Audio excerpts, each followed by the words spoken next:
The Andrews government is in turmoil following the resignation of the Premier's right-hand man, Chris Eccles, after it was revealed he called the Chief Commissioner of Police during a crucial 6-minute window being probed by the hotel quarantine inquiry. Patrick Murrell is in Melbourne for us this morning. Pat, it looks as if the walls are closing in on the Premier.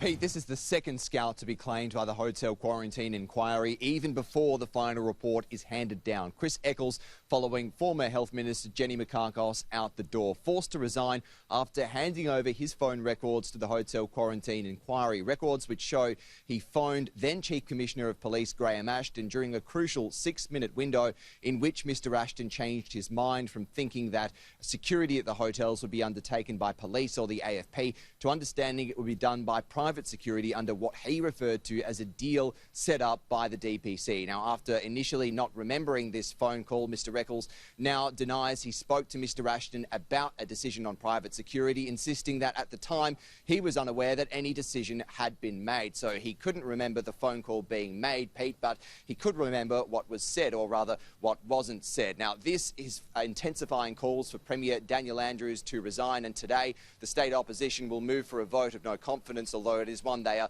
almost certain to lose given Labor's vast majority in the lower house here in Victoria. And Pat, the Premier has conceded Victoria may never hit the targets required for a full reopening.